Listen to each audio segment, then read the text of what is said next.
Welcome back to the second episode of season 2 of Questionable Treatments. I am Ryan, joined by my charming wife. There we go. Kim? And we are continuing with part 2 of our episode on Dr. Jack Kevorkian and his, let's call them impulse control issues. Yeah. So I hope you guys see him the way that I saw him after doing all this research. Or if you want to continue thinking of him as a good guy, you can, but we should all agree that he's kind of fucked up in the head. But you're wrong. But you're wrong. So I want to start us off with a question. Would you eat ethically sourced human? No. Oh. No. There's the answer to that. What is your opinion on physician-assisted suicide? Well, to recap what I said last time when we kind of started talking about this, I don't think anybody has a right to tell you how to live or end your life as long as you're not hurting anybody else. Does that sound fair? Yeah. But would you do it? Is what I'm asking. Yeah. Oh, good. Now I know your wishes. Me too. Like if it was something horrific where I wasn't going to know who I was or what was going on or anything, yeah, I would want to check out. Mainly because I wouldn't I wouldn't want to go through that. I also wouldn't want to put my family through that. I want physician-assisted suicide. The problem is they make you do it. What you mean? They prescribe you pills to kill you. And then you take them yourself? And then you take them yourself. Yeah, that's fine. I don't want to kill myself. Oh. I wouldn't be able to take this medication that I know is going to kill me. I would. I wouldn't. I absolutely would. I'd be like, oh, I take this and now my wife and children don't have to deal with me like slowly losing my mind and being like a massive burden. When I first started doing this research, I thought Dr. Kevorkian did the killing. I thought so too. Does he not? No. I'm He's going to get further into that. Puts like a 38 in the patient's hand. He's like, do it. Like that Ben Stiller character. I think I know your answer to this, but I got one more question for you. If you give a person a means to kill themselves, should you be charged with murder? No. If I came to you and I go, I would really like to kill myself, please help me. And then you give me a gun and I kill myself, should you be charged with murder? No, but I'm going to give I you... do feel like there should be some kind of consequence for that if the person asking for that is healthy and in no apparent like need to do it. Now, not suffering from some terminal awful thing. Let me give you... But I mean, hold on. Giving somebody a means to kill themselves or others is the same as the salesperson at a car dealership. That's like the way people most commonly end up killing themselves on accident and others is with cars, right? Yeah, but cigarettes. If you used sell to own a people bar, cigarettes and they smoke a bunch and they kill themselves and then other people around them die from secondhand smoke. And you used to own a bar and you had to get insurance because if somebody was drunk driving from your bar, you could be held liable for it. Yeah, and that's one of the only things where that can happen, and I think that's specific to this state. Is it not? If our kid got a hold of your guns and did a school shooting, you're being charged with manslaughter? No, where you like helped with a murder. Can't think of the term right now, but murder help? Basically. Murder's helper? It's minionism? No. Second degree murder? No, that's just a worse murder. It's like it's helping. An accessory? Accessory, yeah. Accessory to murder. Okay. You're being charged with it because you allowed your kid to have access to the gun. Whether you knew if they had the gun or not, you are still being charged with accessory to murder. Yeah. Why should you not be charged with something if you gave a person a means to the end? Well, I'm saying if somebody was healthy and had no need to kill themselves and they just said, I want to do it, and you go, bet, here's a gun, that's not good. There should probably be something for that.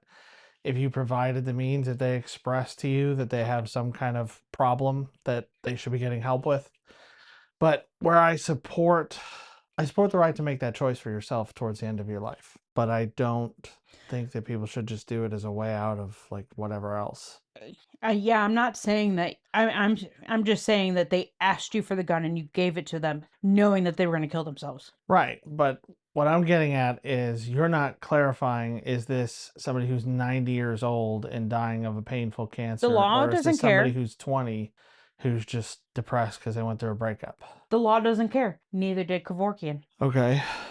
Okay. All right. You've lured me in. The law doesn't care whether you killed somebody who's Gonna 90 die dying anyway. from And cancer or 20 and who has depression. It's still murder. right. Because the law doesn't allow for euthanasia generally. A lot of states have changed that. Right. But back then, none of But them did. should you be charged with accessory to murder? That's the biggest debate that we have, especially at the time of Kevorkian. Okay. Personally, I am okay with assisted suicide, physician assisted suicide. I am not okay with giving a person a means to kill themselves. Yeah. Yeah. And I get that people should be held responsible for things, but some of that stuff leads to this sort of slippery slope of, well, I had a gun that belonged to my grandfather that I don't even think of because it's been around forever. My kid, who's whatever, high school age, who's really smart, managed to get it. I don't know that completely agree. Like I think it's a good the accessory thing. It's a good deterrent for the kid to be like, I don't want to do this to my family. Mm-hmm. It's also one of those things where, how do you stop the kid, absolutely stop the kid from being able to do it? Mm-hmm. Because you can't really secure anything. Yeah. Like when I was a teenager, my dad had certain rooms or doors locked. I figured out how to get them open. He had his computer password protected. I figured out how to get the hashes and crack them. Like nothing was secure. Yeah. It was just a game. I wasn't trying to do anything. I would literally just the door would be unlocked. The computer would be sitting there logged in. And I was like, "Can you just stop? Mhm. Like I'm not keeping it locked because of you, but can you just stop?" I was like, "Okay, fine." But it to blame another person's choices on someone else because they used your object to do it. I could see them eventually going to, your kid got in a car accident. It's now your fault because they used your car to do it. This is the slope, the debate Yeah, this that a is lot of states are still having, and a lot, like all the states had when Kevorkian was killing people. This is why I brought this up. okay. Yeah, I know. No, I recognize that you're luring me into this debate. This is something that he says he was trying to bring attention to. So, did he do good accidentally? Yes. Is he still a good guy? No. So, now we're going to go into the assisted suicide part of his life. A lot of this goes by years because he did a lot of shit. So, we're going to kind of go into it here. You ready? I reckon. So, last episode, we left off with the life of an escalating attention seeking behavior that Kevorkian had. We saw him start and stop different high risk, low reward experiments that caused the medical community to shun him. I'm having the same issues that I had last episode. Can't freaking speak. These behaviors continue and they seem to get worse. We worked our way to 1980. Dr. Kevorkian wrote a paper about physician assisted suicide and the ethics behind it. This was not received well by the medical community. With his experiences with patients dying from horrible deaths, he found something that he really wanted to work for. So, with his experiences, he wanted to work on physician assisted suicide to help these patients. Okay. That's what that said. The right of the patient to have a calm, pain free ending of life when the life is miserable and painful is what he was looking for. Or so he wanted us to believe. Mm. With that not going anywhere, he decided to take it a step further. In 1987, Kevorkian put out an ad in Detroit newspaper for death counseling. Death Counseling's a good band name. Go on. This was more of a way to get his name out there as a physician who would help the suffering patients and their lives. He would hand out business cards and get firsthand accounts from different terminally ill patients that wished to end their life. He did not provide the way for the patient to end their lives until later. So all he did was get the patients to him, give them counseling, tell them, you can take this amount of Tylenol and it'll kill you. You can do this and it'll kill you. There's a lot It's of, like a plausible deniability kind of thing. yeah, a lot of doctors do this today in non-physician assisted suicide. Doctors will, like, if you're terminally ill and you have to have a medication to keep you going or keep you pain-free, less miserable or whatever, a lot of doctors will go, now, don't take 22 of these pills because 22 will kill you. They're giving you Yeah. away. which is quite nice, actually. So that's basically what he did for this. But he also found himself a bunch of clients. In 1989, Kevorkian wrote another article about assisted suicide and how he would be able to achieve this, but this time posted the article in journals of medicine and law. So usually he did science and medicine. Yeah. This time he did medicine and law. Now you got whole other people looking at you, particularly because he's back in Detroit, Michigan state's attorneys. Yeah. You got them looking at you now. Bad mistake there, buddy. Nobody believed that he would be able to do this, but it also got everyone on edge thinking about the ethics of it. This pushed him further out of the field as everyone believed he was crazy and obsessed with death, with nobody really watching him because they all thought him to be crazy. He started to buy supplies to make his first suicide machine from thrift stores in 1989. He called his creation the Thanatron, which is Greek and it translates to death machine. How creative. How creative. I mean, that's also a decent band name. The Thantron? For for a metal band. That's Okay. not bad. So I gave you a picture of the Thantron. You want to describe it? It's a very, very basic looking.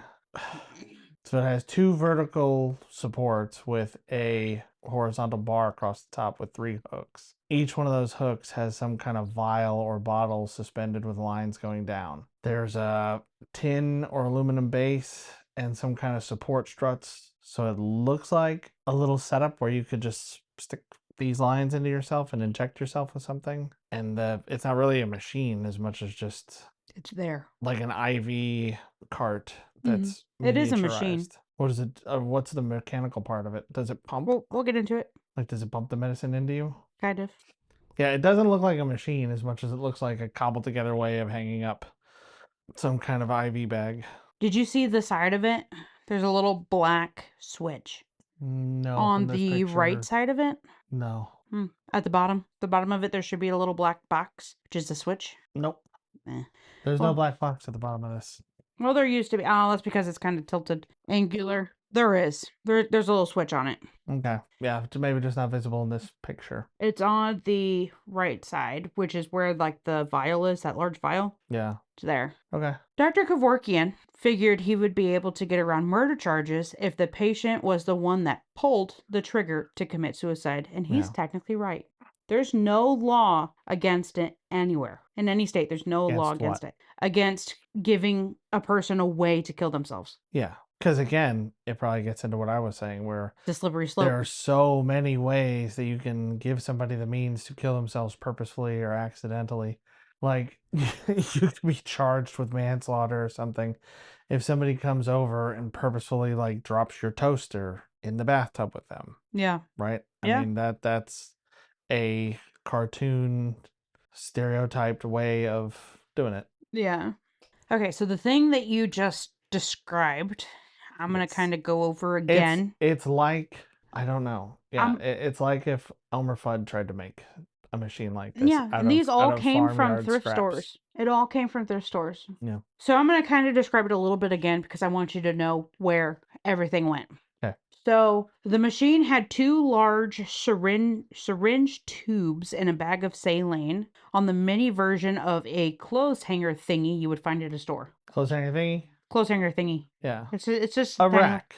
A rack. Clothes rack. The first large syringe tube held thiopental, sounds right, thiopental, which would put the patient into deep coma. The other syringe tube held a lethal dose of potassium chloride, which is usually used for lethal injections in euthanasia for pets. That's what Peaches and Tiger got. Yeah. There would be a timed clamping mechanism that would clamp the rubber tubes connected to the test tubes closed, or syringe tubes, but would release for a small amount of thiopental to be administered to the patient over the time of 60 seconds. Then, when the dose is administered, the clamp would close the first syringe tube off, and the second tube would be opened the same amount of time, which would administer the potassium chloride. The saline constantly hooked up to you. So you're constantly getting a saline drip. Mm-hmm. So saline drip goes into like an IV, goes into you like an IV. Yeah. The tubes are connected into that singular IV. So you only have one needle into you. It just goes in through that. So it's you know how they'll screw on a syringe tube into your IV Yeah. catheter to push Yeah. meds So they through? can, right. Yeah. It's the same thing. It just has multiple Mm-hmm. of it.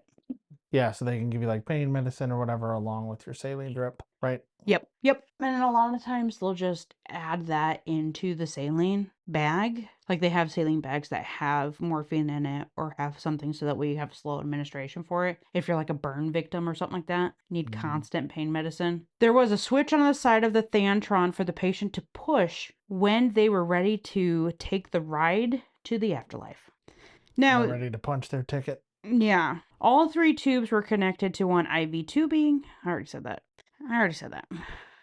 I'm assuming Kevorkian sterilized the equipment, but he didn't say. I hope he Straight did. out of the, he's like, they're gonna die anyway. Yeah, they're gonna die. Whatever, Like, what's the infection gonna do? Yeah, this guy has hepatitis B. Whatever, he's gonna Yeah. die anyway. Ooh, you got tetanus. You got Yeah. 5 minutes. Yeah, yeah. I don't know if he did or not. Honestly, I have no idea. With how fucked up in the head he was, I wouldn't put it past him to not It really sterilize it. doesn't matter. No. Like, genuinely does not matter. But if I was the patient, I mean, I'm in the medical field, but I'd be like, "Did you sterilize that?" And if he said no, I'd be like, You're so "Going somewhere weird. else." You're so weird. I'm gonna go have somebody else kill me. Hey, you. Is that gun clean? Did you wash it? Yes. Just open water, you promise? I don't. No, I want sterilized stuff. No, thank you. You ain't putting that in me. No. Now somebody's gonna have to drain my blood, and I'm gonna have Hep B because you decided to use that nasty needle on me. No thanks. Maybe he would have used sterilized equipment so that he could harvest your blood. Oh, that's a thought. I don't know what he's gonna do. I don't Other than know. It's sell it probably to a like, vampire at this I point. was about to say sell it to vampire nightclubs, like at the beginning of Blade, Mm-hmm. where they have that scene where blood comes out of the sprinkler system, Yeah. which somebody pointed out on Reddit would be kind of the equivalent of us going to a bar or a club and they start spraying nacho cheese out of the sprinklers. Like, that's just their food. Yeah. Why does it have to, why do they have to do that? Yeah. You're wasting it. Okay. You're welcome. He has the contraption built to actually kill the person. He looks so happy too to have it. He was so proud He of looks like it. a really fucked up Mr. Rogers. Uh-huh. He's like, this is the death machine. Isn't it great? Isn't it awesome? It's a handy neighbor. He has the contraption made. Mhm. Now he has to find a place to do it. He tried to rent a room at a few different hotels, but of course he was denied. Because I'm pretty sure he went in there, "Hey, I want to kill some people. Can I use your hotel room?" And they're like, "No, Like, sorry." probably not now. He didn't think he was going to be able to do it out of his own apartment, as that would get him kicked out. He also tried a few other businesses, like event spaces, but with no luck. Fan spaces. He Come on ultimately down to the convention center line on for up. your turn on the Thanatron. Sunday, Sunday, Sunday. That sounds like an old wrestling commercial. So it's metal. Yeah.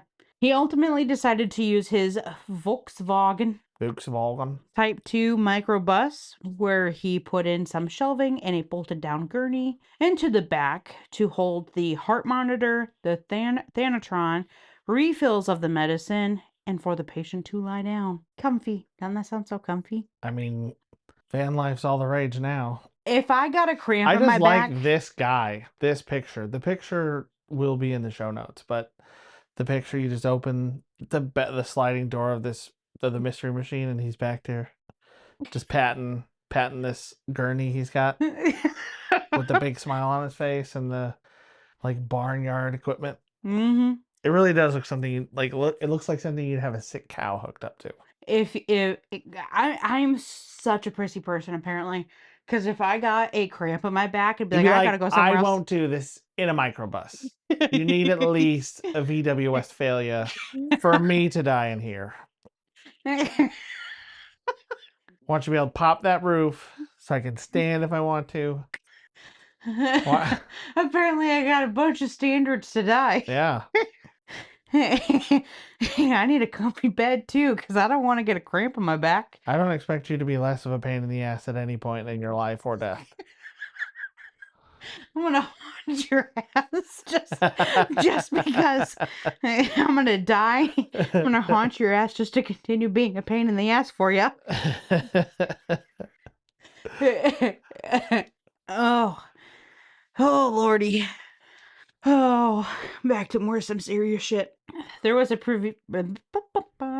there was a procedure Kevorkian said he was going to follow, which he wrote in his paper in 1988. He would meet with the patient multiple times, somewhere between 4 times, with at least a week in between the meetings. He would wait a week or two after the final meeting where he would have the patient sign a legal agreement, although they signed the legal agreement each time they met, Mm-hmm. that the decision is of their, I put one, Own volition. I put one free will, own free will, and they are of sound mind to make the decision to die. And I'm guessing you couldn't get a notary to go along with that. No, Like, could you meet me at the library where we can get a notary for this? I need you to stamp this as real, please. Yeah, they're like, you're okay. I agree. You agree to fucking what? 911, what's your emergency? Mm. There would also be a video recording of Kevorkian asking the patient the same questions and the patient answering. There was a study done after Kevorkian stopped killing and was in prison, and it was shown not all of the patients were terminal. At least 5 of the patients he killed had depression. He also did not follow his procedure with all of his patients because at least 19 patients were killed less than 24 hours after the first meeting. So not following its like cool down period. I haven't killed anybody in the last 3 months. Oh my God, please somebody come to me. Yeah, That's what I'm thinking. it's a Dexter thing. Mm-hmm. Okay, now we're going to start. Dexter wanted to kill, like, some of my friends wanted to smoke. Like, oh, I just need a cigarette. I just need to go outside. Right? That's what it sounds like. Just can't Yeah. wait. Yeah. Now we're going to go year by year because this is a crazy ride. We're about ready to hop onto the crazy train with no stops. 1990. The year's 1990. Now that he has the means and the place, it's time for Kevorkian to provide the golden ticket to the Golden Gates. But the place is still a van. Place is still a van. Okay. His first patient to go by assisted suicide was 54-year-old female Janet Atkins. She was a teacher from Oregon who lived an active life, but she had Alzheimer's and did not want to have to go through the rest of the disease with being a burden on her family, so she contacted Kevorkian. Yeah. Now, for me, if I were to be a doctor to be euthanizing people, I would want to give them a dignified place to die. Not a van. Not a van. He usually did not give that to his patients. First off, the procedure happened in a microbus. Right. I'm obviously very picky about the place I'm dying, and it's Little not prissy. there. Very prissy. Second, he was parked in a park. They were in a park. To give him a Public park. nice view. Yeah. Doors open, nice breeze Yeah. coming through. Some little kid, Daddy, what's that? Yeah. And she's going, hi, I'm about ready to die. When Kevorkian saw the heart stopped, he called the police and was promptly arrested.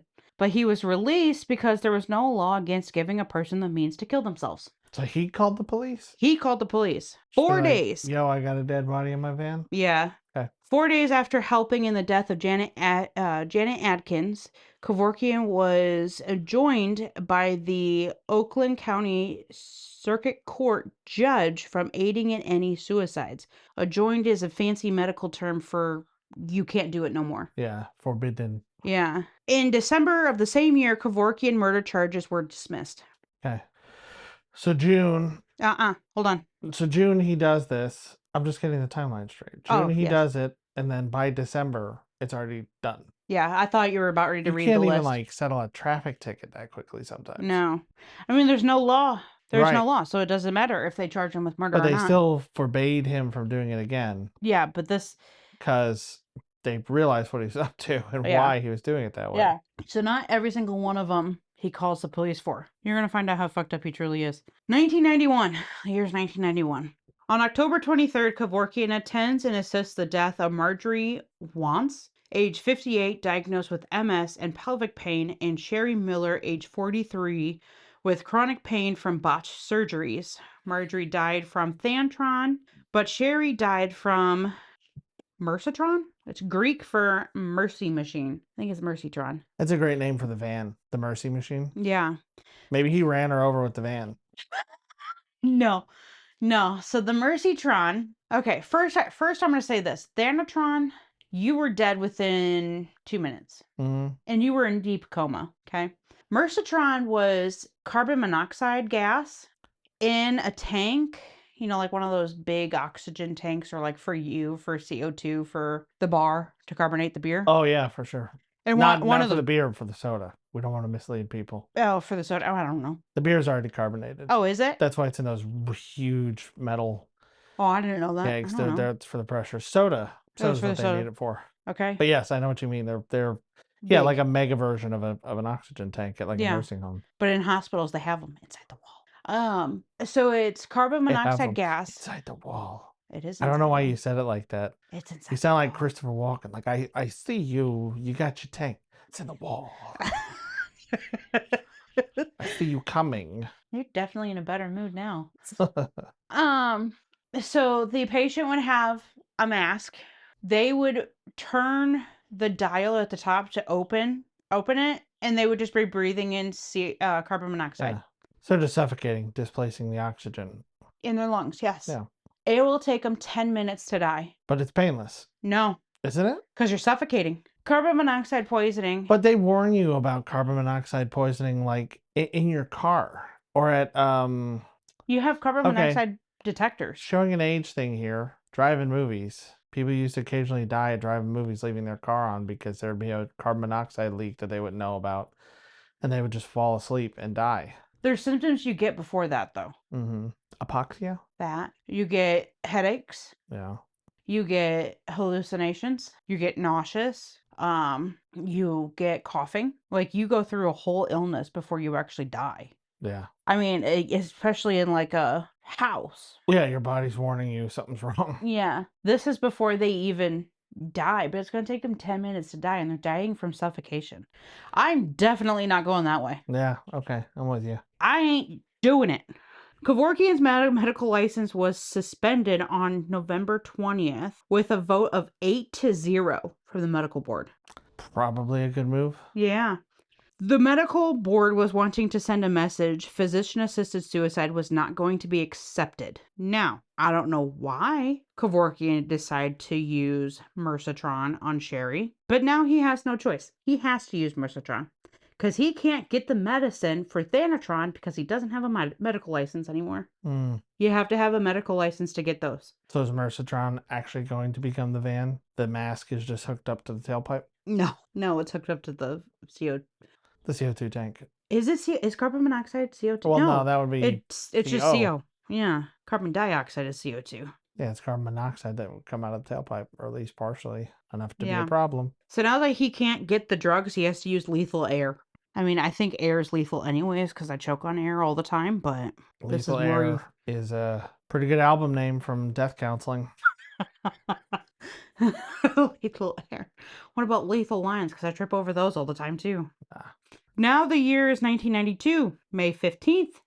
Kevorkian assisted Susan Williams, a 52-year-old woman from Clawson, Michigan, with multiple sclerosis, MS, in dying. Dying. Yeah. She has dying. No, in dying, not and dying. In dying? Yeah, helped her in dying. Oh, okay. Well, you're listing out the ailments and then in dying. No, I just said. I didn't realize you were. Okay, I get it. A woman from Clawson with multiple sclerosis and dying. Yeah, okay. She died in her home with the Mercytron, so now he's lugging it into people's houses, which he set up in her house. I think in her living room, actually. July 21st. I shouldn't laugh. No. He's making house calls. He is. They're watching Matlock and doing the Mercytron. Yeah. July 21st. I like that the Mercytron's not even a machine. It's just a tank. It is just a tank with a mask. Anyway, sorry. And a heart monitor. I don't know if he named the heart monitor. July 21st, Kevorkian was charged with the murders of Marjorie and Sherry. He did not call the police for them. He didn't call the police for Susan. They were found. By people. Susan was found by family. He dumped Sherry and Marjorie in the park. He dumped their bodies to be found. They were found by civilians. So then they had to do a whole murder case for it. And they charged Kevorkian for it With murder. with murder because he dumped their bodies. He did this Yeah. to, he did this. I think he only called the police like 4 times. He killed over 130 people. So he either left them in their homes Mhm. or just dumped them somewhere Leaving them in their homes, I sort of get. Dumping them in the park, or in the but woods also or like voluntarily calling the police, maybe not a great plan. yeah. It's like, hey guys, it's I just me. killed this person. It's me again. Yeah, Jack. Yeah, same park. Okay, see you soon. Hangs up on his like Motorola StarTAC or whatever because this is 92. Yeah. The charges were dismissed. Okay, so this is the second time he's been charged with murder. And they were dismissed. The prosecutor was not happy with the decision and appealed it. September 26th, Lois Hawes. No, Hawes. Lois Hawes. Yeah, it looks like Haas. A 52-year-old woman with brain and lung cancer is killed with Mercitron in the home of Kevorkian's assistant Neil Nicol. Nicol. What? Nicol. Like Neil, Yeah. I need you to be solid. I gotta use your place. Yeah. Is that okay? Yeah, sure. Come over. Yeah. And just killed her. Seems like he probably didn't know what he was agreeing to. No. All right. November 23rd, Catherine Andreev. Andreev. Oh, I'm so glad I gave you that list. Of Pennsylvania, was 54 years old with cancer, died at the home of Neil Wait, how old Nicol. did you say? 45? Does that say something It different? says 46. Oh, whatever. She was in her 40s, late 40s. I thought you said 54. No, I'm gonna leave it if you did. I didn't. We'll play it back.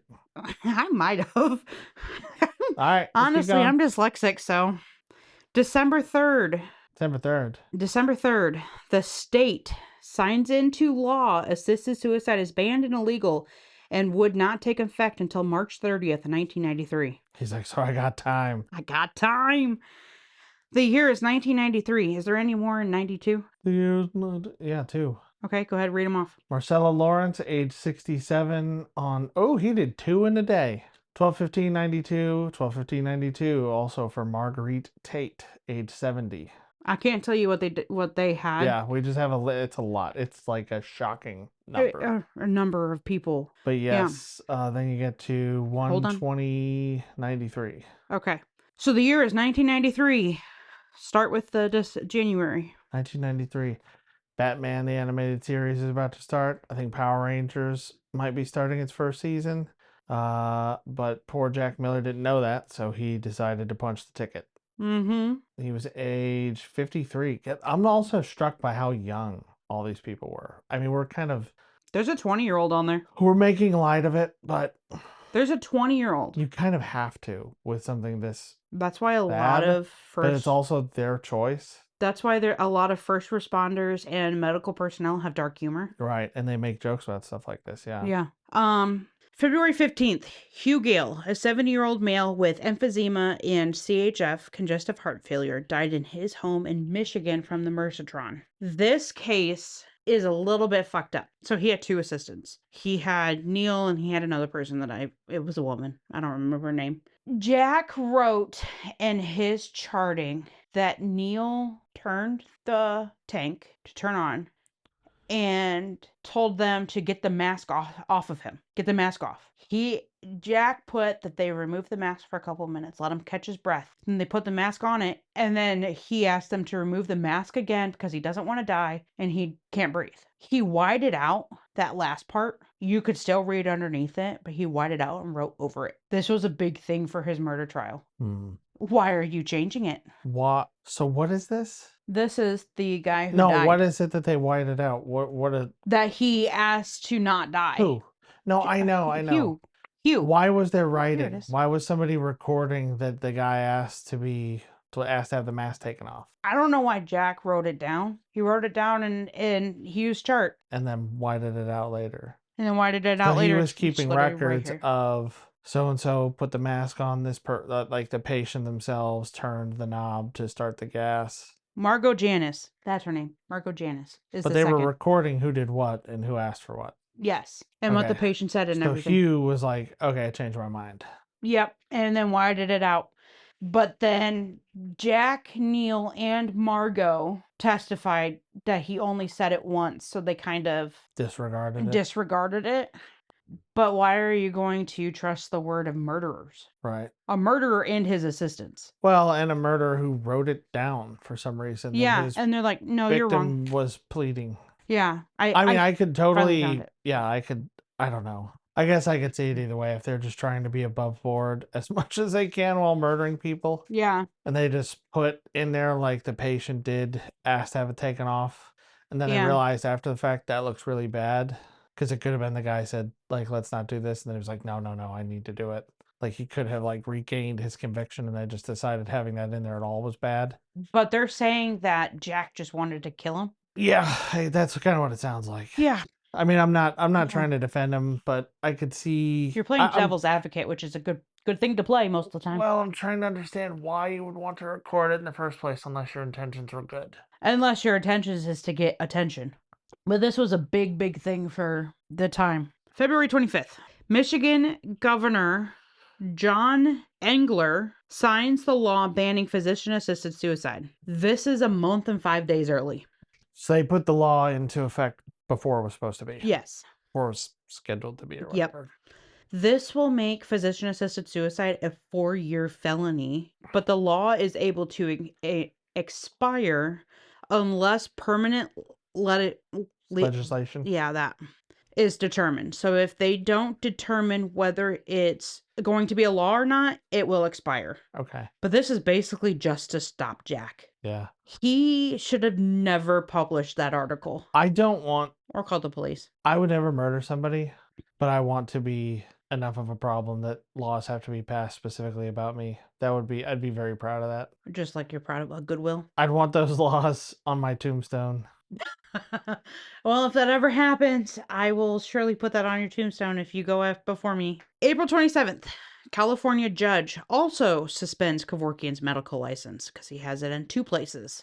Just like nursing license, you have to get a medical license, so you have to get registered in the state that you're going to be. Yeah. And remember, he went to California. I was going to ask that. Where is he working from? Because Michigan. this is talking about him being all over the place.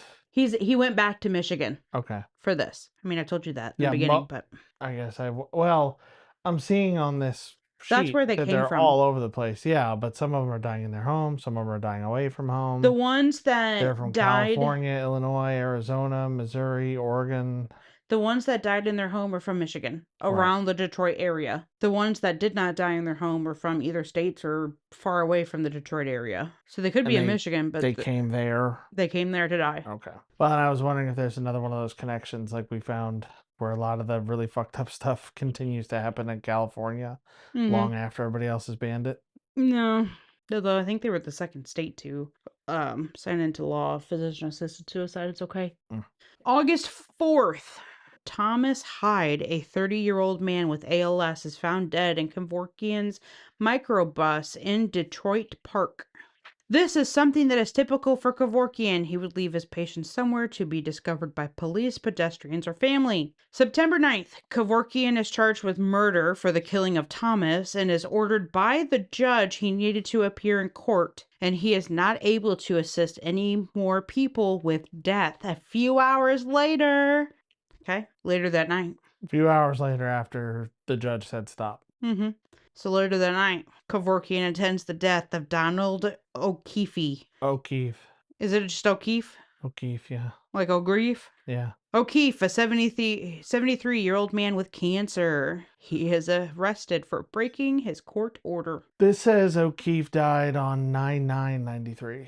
And the Thomas Hyde died 8/4/93. Yeah, Thomas Hyde died August 4th, and I said September 9th, Kevorkian is charged with murder for the killing of Thomas Hyde and is ordered by the judge. He is needed to appear in court. My dang. And Sorry. stop killing.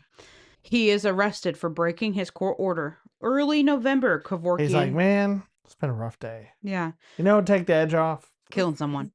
It's awful. So he was arrested. He's in jail waiting for his trial. Okay.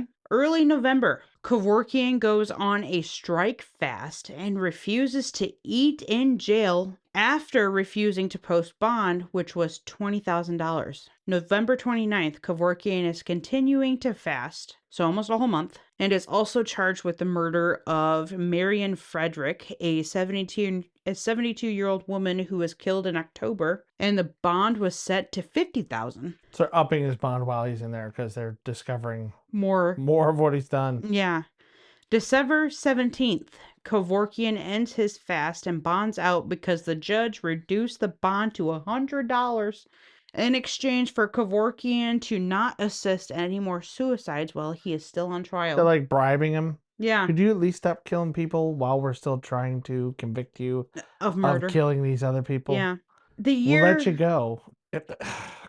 Okay, go on. The year is 1994. Charges against Kevorkian for 2 murders are dropped, making this judge of Michigan the 5th judge to rule assisted suicide a constitutional right. May 2nd, Kevorkian is acquitted on charges of violating the state's assisted suicide ban for the death of Thomas Hyde, because apparently it was not a good law to begin with. May 10th, Michigan Court of Appeals overturns the ban on assisted suicide because it was enacted unlawfully.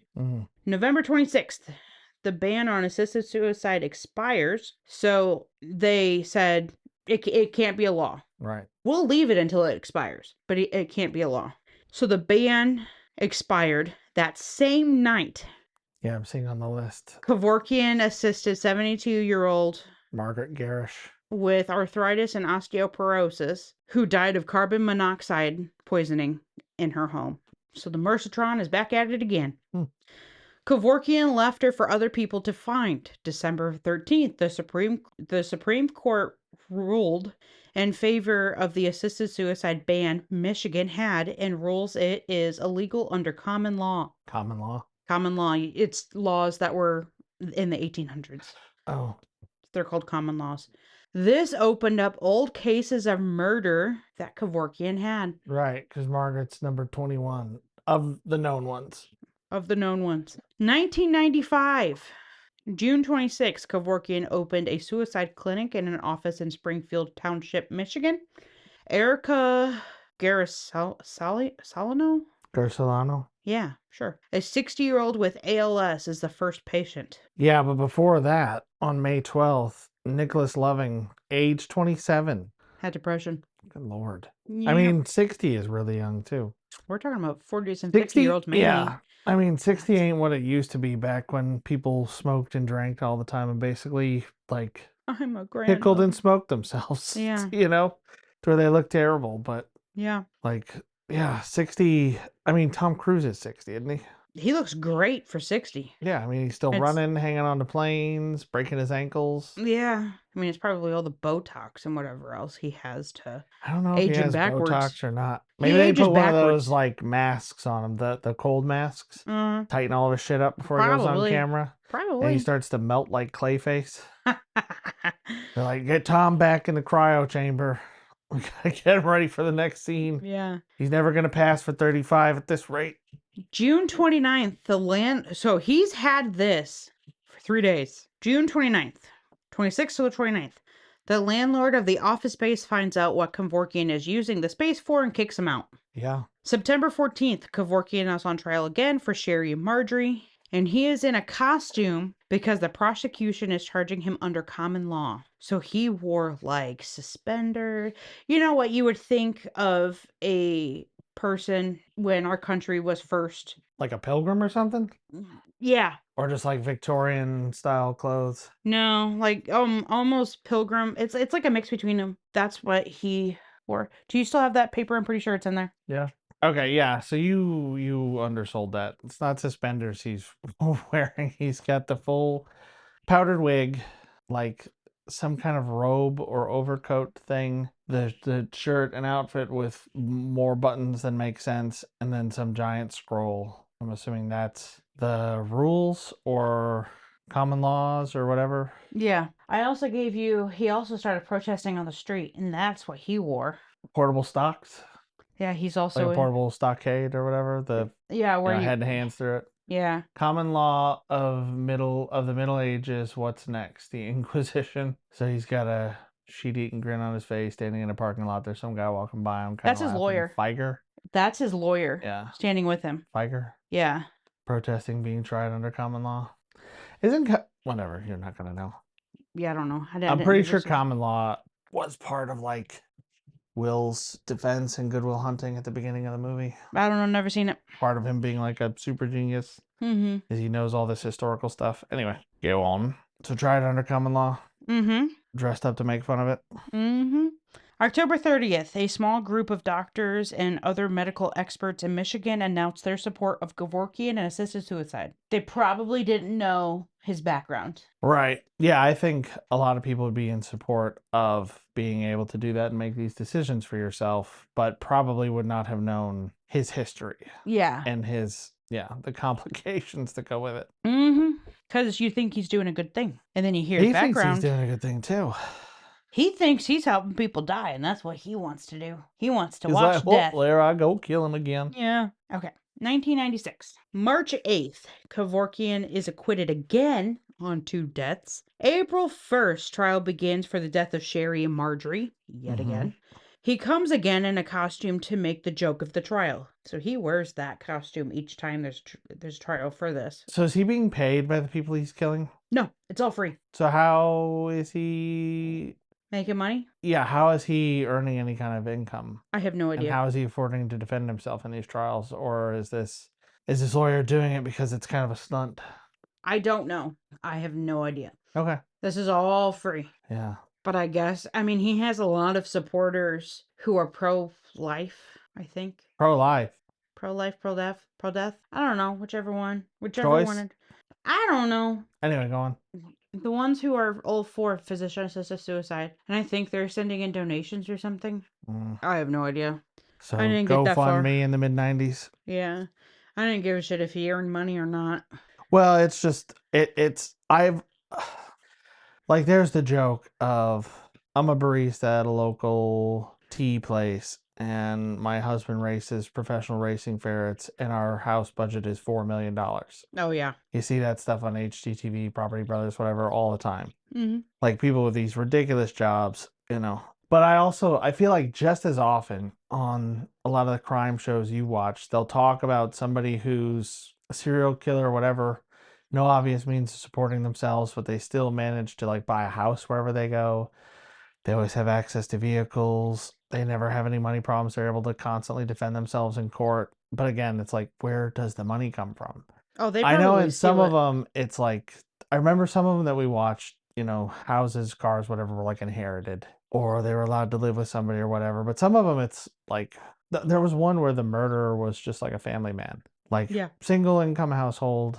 Mhm. And somehow this guy had enough money to be able to like take time off work, travel around, 'Cause it was the like kill 80s. people or do whatever it was he was doing, and nobody noticed, and he was somehow able to afford all that without any. I mean, I know who you're talking about, yeah. yeah, if our Netflix bill goes up too much, we notice. Mm-hmm. You know, every time they do a price increase, it's like, well, what is this? Yeah. But somehow they don't notice that their husband took a 1,000-mile road trip and stayed at a hotel for 4 or 5 days and did all this other stuff. Yeah.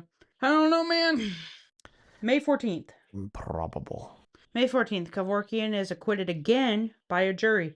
The jury sympathizes with Kevorkian. They don't know his background. Right. So this is like all jury nullification, basically, right? Basically, yeah. All these trials where it's not dismissed, Right. it actually goes to trial. The jury is sympathetic to the fact that Kevorkian is helping people who are suffering. Right. I can see that. Totally. May 4th, there is a public announcement of a unreported death of a 46-year-old woman Okay. that Kevorkian killed. June 1997. So we don't even know if this is actually true because they didn't give any names, dates of when it happened, what the person was dying from, or anything like that. Nothing. Yeah, and it's a lot. So it's we're more than one a month on average, except for 94. That's the only one where this list shows only one that they know of. Yeah. So if we're going to assume, most likely correctly, he was out of the public eye and he wanted to be back in it again. So he's like, oh, there's another one. There's another one. I killed another one. Put me back in the news, please. I killed another one. 1997. June 12th. Kevorkian is on trial for murder again, but the judge declares it's a mistrial and the case is dropped. So this guy has picked a way to kill people and it be legal. De facto legal, basically, yeah, because they keep failing to try him for it Mm-hmm. and like make it stick. Yeah, because they're killing themselves, technically. Mm-hmm. June 26th. It's reminding me of the Ordinary Things episode we watched about dueling, Yeah. where even when they outlawed it, they made it illegal, and the judge was like, "No, you're just determining did this person shoot that person." They would still reach a verdict of not guilty because they're like, dueling is an honorable thing. Yeah. They just, Yeah. yeah, they have their own opinion on the subject. So like, nope, we're not convicting anybody.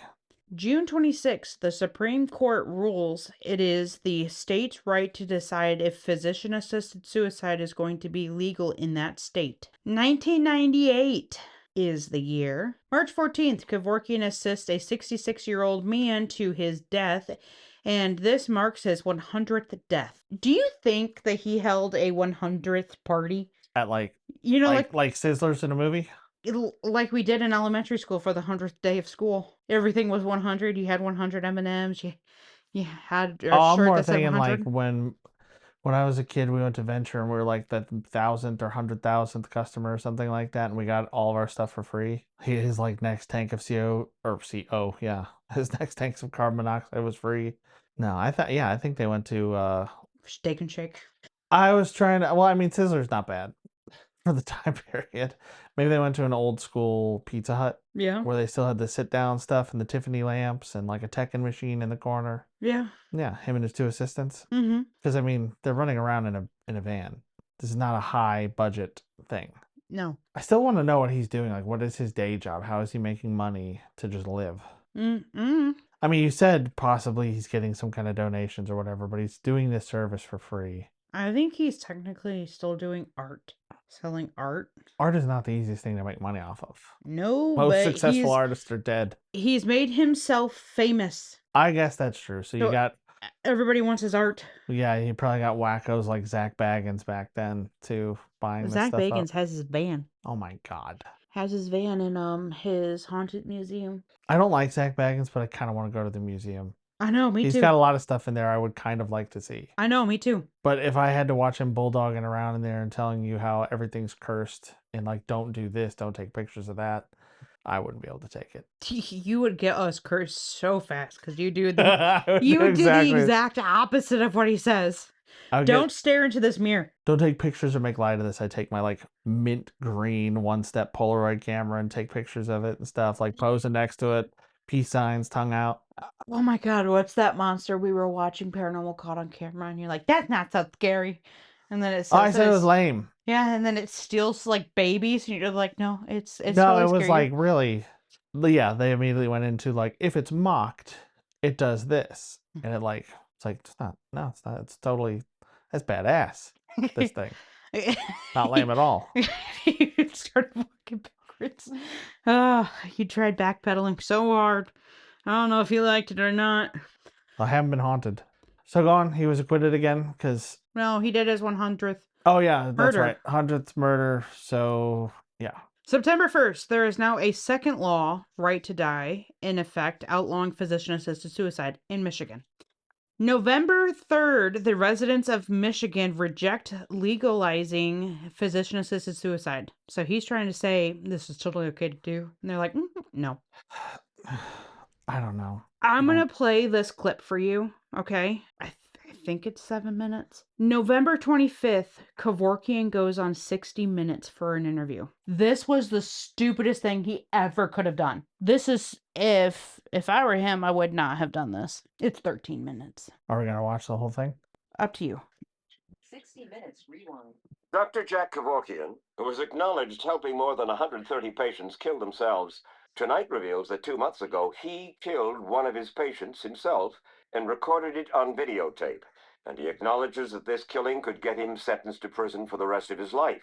Dr. Kevorkian has been tried and acquitted 3 times on the charge of assisting suicides, but this is different. He himself does the killing. The videotape you will shortly see will disturb some of you, but Dr. Kevorkian, who brought us this tape, says he wants to use this case to move the public debate from doctor-assisted suicide to euthanasia, death triggered directly by a doctor. Dr. Kevorkian says that's what he did to Tom Yelk, a victim of Lou Gehrig's disease. In a few ALS. minutes, you will actually see Dr. Kevorkian end this man's life. First, though, we'll tell you why Mr. Yelk wanted Dr. Kevorkian to do it, and why the doctor wanted you to see him do it, even though it could get him charged with murder. You killed him. I did, but it could be manslaughter, not murder. It's not necessarily murder. But it doesn't bother me what you call it. I know what it is. This could never be a crime in any society which deems itself enlightened. All right, we should probably cut that there because I'm sure there's going to be some kind of copyright issue if we use too much of that, but it's definitely worth watching and listening to the whole thing, so please check the show notes for that. Based on listening to that, he's an idiot. Would you stop? Is that a question? No, that's me stating. Okay. He's an idiot. Why? Do you agree? It's not a great move to videotape your crime.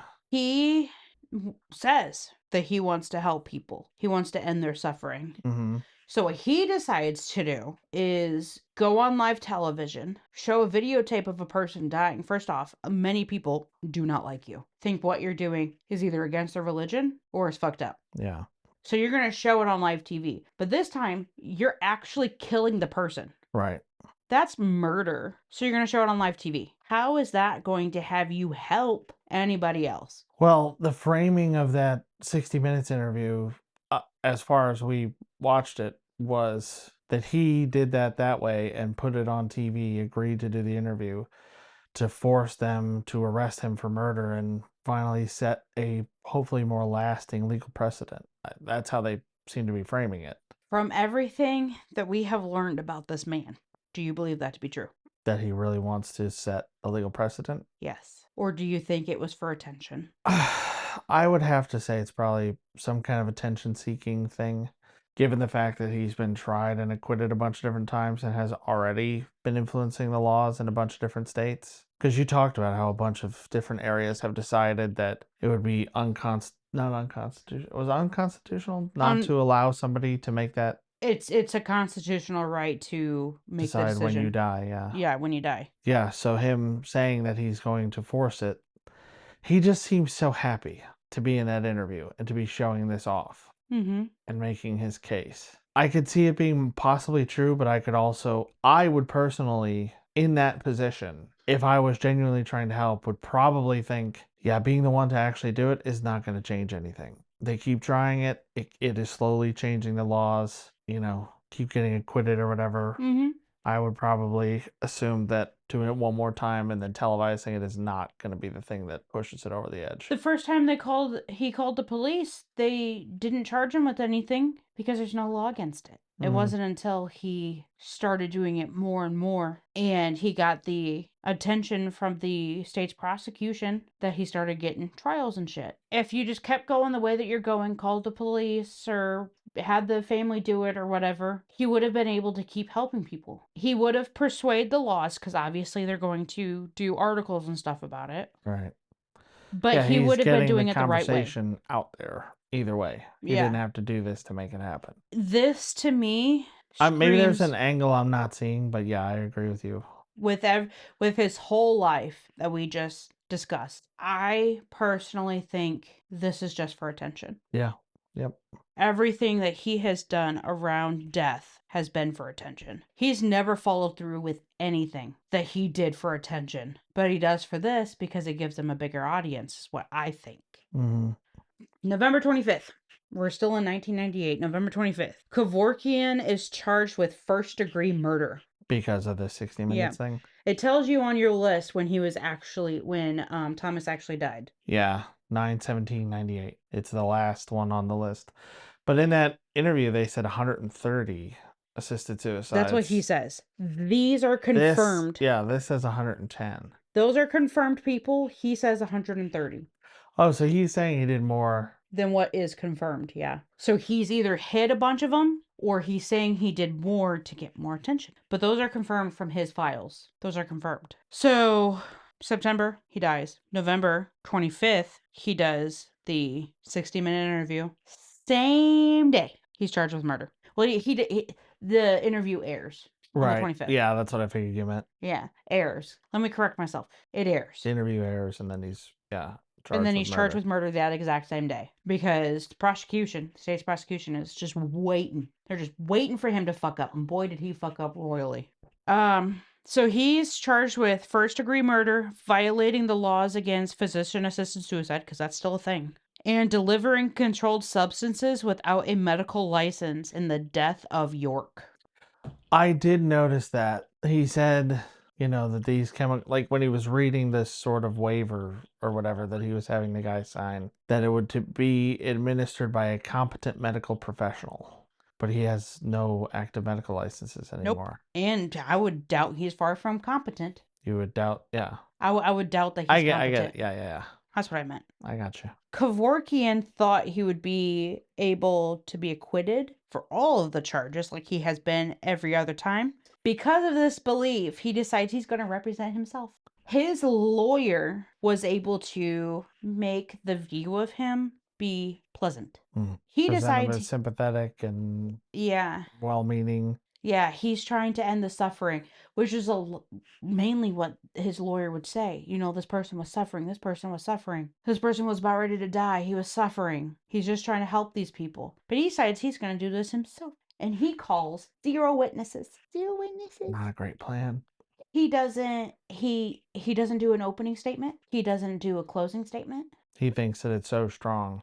Yeah. You literally murdered somebody. Yeah. And you're doing nothing to defend yourself. Right. You need to at least have the brother of that guy who called you and said, come do it. The whole family on the interview was saying that they're thankful for Kevorkian for ending his life. Yeah. Because he was suffering. Call them. Right. But he doesn't call anybody. When I tell you this man's an idiot, this man's an idiot. April 13th, 1999, Kevorkian is found guilty of all charges, and he is sentenced to 10 to 25 years in prison because he's an idiot. Yeah. No kidding. His lawyer probably would have got him off again. 100%. Played to the hearts of the jury. Right. Because jury people don't go to jury school, so they have no idea of laws. Well, they know what the law is, but they also know what's right. And that's the whole reason we have a jury. Like, it's not a binary thing. It's, have we convinced you that this meets this legal thing? Yeah, but also you have jury nullification where people decide, yeah, this law doesn't apply in this case. Enough of it, like we all agree. But you also have, like, think of the teenage girl who was charged. The babysitter from Britain. Yeah. Who somehow killed a kid, Yeah. but she doesn't know how it happened. It was probably SIDS that happened. She Right. didn't do anything to the child. The child was already dead when she slightly shook the kid. She's trying to see if it was going to be awake. And the jury was like, she didn't show any emotion, so I found her guilty. Right. That's true. It can go both ways.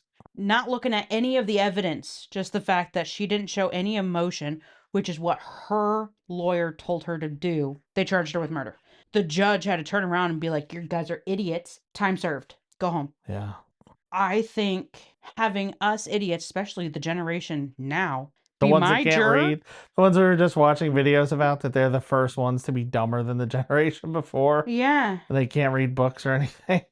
I'm not confident that if I ever had to go to trial for something I did not do, that they're not going to charge me with something because my jury's full of idiots. Yeah, and I don't know what's more dangerous. Ones who want to convict you based on vibes, or ones who think they know what's going on because they watched whatever legal drama, or... Most of them watch legal dramas. Yeah, or SVU. Yeah. I keep wanting to say SUV, Law and Order SUV, but it's for the SVU. longest time, me too. It's one of these things where I think we really should hold a class of if you're picked to be on a jury, you should at least have to go through a paid class because you're taking me away from fucking work. You should pay me first off. Well, they do pay you for jury duty. They just don't pay you very much. Well, you should pay me my fucking salary. If I'm going to be there, especially for these trials that last 2 weeks, you're going to pay me my 2-week salary. Yeah. I think they should have a day or two of just classes of what the actual fucking laws are and what they mean of what you are being on trial for. If you're on trial for murder, you go through all the fucking laws of that shit. So at least you have a little bit of an understanding. Because my peers are stupid. Yeah. Agreed. So this whole time, we've been talking about how self-centered Kevorkian is, or at least how He's at least very pleased with himself. he's very pleased with himself. He has middle child syndrome. He's also very self-centered. Is he actually a middle child? Yeah. Okay. Yeah, so he was the middle. It was older Yeah. sister, him, younger Okay. sister. I don't think I said that, but he I'm was. not sure if you said it or if we talked about it before. But yeah, he's Actually, the middle child. he's actually the middle child, and boy, does he show it. So Kevorkian thought that he was going to win a Nobel Prize for his work on the cause of bringing attention to the right to die movement. Is that not the funniest statement you've ever heard? It's kind of funny. It's a little diluted, yeah. I laughed so hard when I read that. But he probably does deserve some recognition for it. A little bit. A little bit. They talk about him still. I know. They say that he is the whole reason, and he was such a good person. He wasn't a good person. Well, I don't know that he's a good person, but he did do what he did. Yeah. And he brought attention to it. I'll give him that. And now a lot of states are allowing it. But you also have places where they appear to be abusing it. Now, obviously, I don't think he had much of an effect on Canada. But we've seen the Canada's statistics abusing on it. Canada where they're just like, I mean, that one woman did it because they couldn't get, they would be like 10 years before they'd be able to get a ramp to her house. She'd already been waiting years to have a handicap ramp. And they're like, oh, here, Put you can in. kill yourself. And they're like, yeah, have you thought about killing yourself? Like, oh, I've Yeah. got sniffles. Can I see my primary physician? Oh, it's going to take a month You're or booked two. out 8 months. But have you thought about killing yourself? That's Canada. That's not here. I know. We're going to talk about that. But I'm just saying, like, there's always the potential for abuse with it yeah. if they're not They careful. have very strict laws nowadays. I know. So Kevorkian died in jail? No. In 2007, Kevorkian was paroled for good behavior and ran for Congress during a multi-candidate race. 2007? 2007. So he was 79? He was 73 when he went to jail, I think. Well, you said he was born in 28, right? Yeah. Yeah. So is he 79? That would have been about, yeah. I mean, that's about right. That's about how our government runs. Yeah, 79. You know, they take people who are pretty much exclusively old, thought of as unfit to work to be in our government because of their age and mental decline, and they use exclusively that group to run the country. So he was running for that.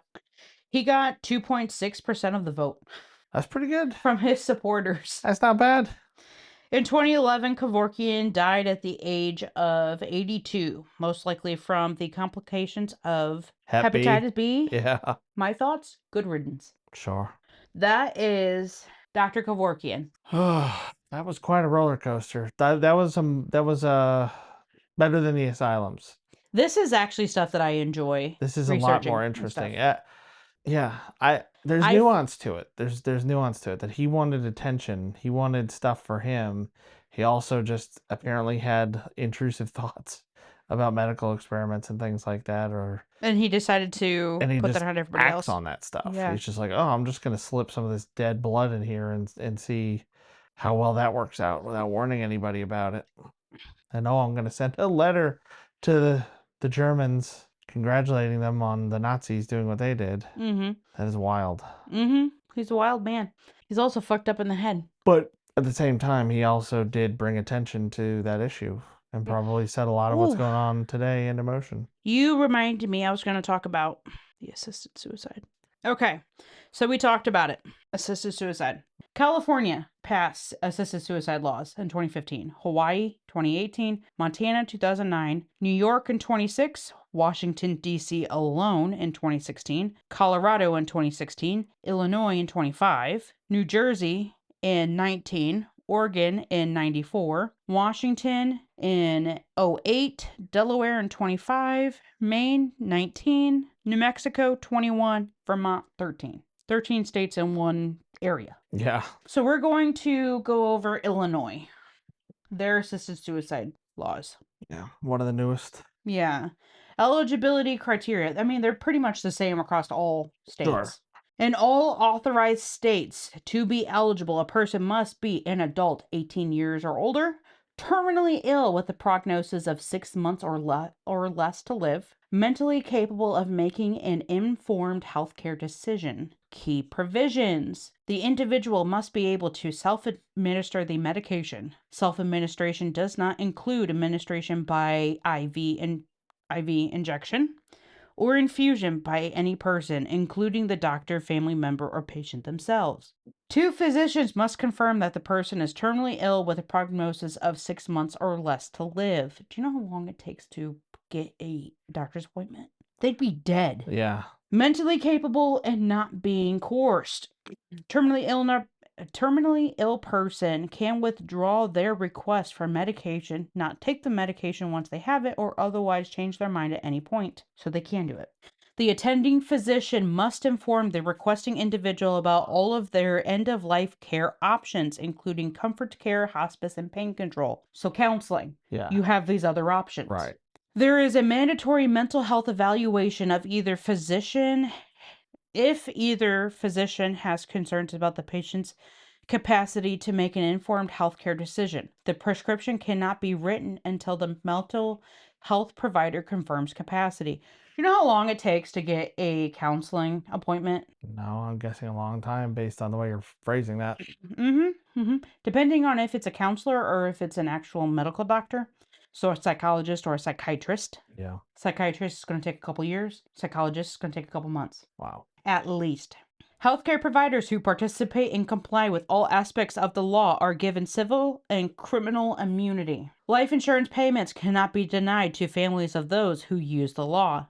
No healthcare provider is required to participate. Unused medication must be disposed of according to the guidelines specified by the U.S. Drug Enforcement Agency. Additional regulatory requirements. The individual must take 2 separate oral requests for the medication. So you must ask for it twice. Within a 5-day waiting period between the first and second oral request. So a week apart. Okay. The written request is also required, which at least 2 witnesses must sign. So probably the doctor and or a nurse or family members or something like that. Mm-hmm. At least one, okay, never mind. One witness cannot be a relative. So the doctor and a relative, the doctor and a nurse, or someone who stands to benefit from the person's estate. So it can be a family member and a member of the medical staff, Mm-hmm. but not your 2 children who stand to inherit your house and Yeah. whatever. Yeah. Please kill her. We want her house. Hmm. Person prescribing. Yeah, otherwise that's every murder mystery novel ever. Yeah.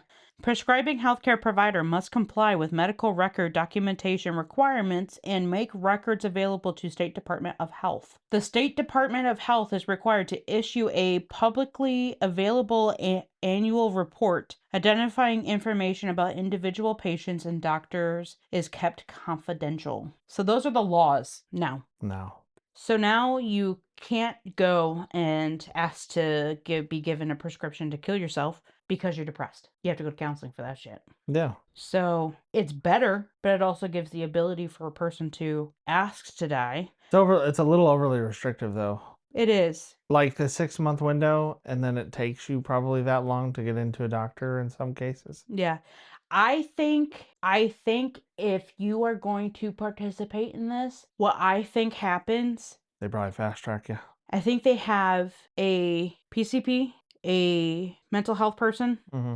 and a counselor on standby Who just do this. who just Are you do even this. a PCP anymore then?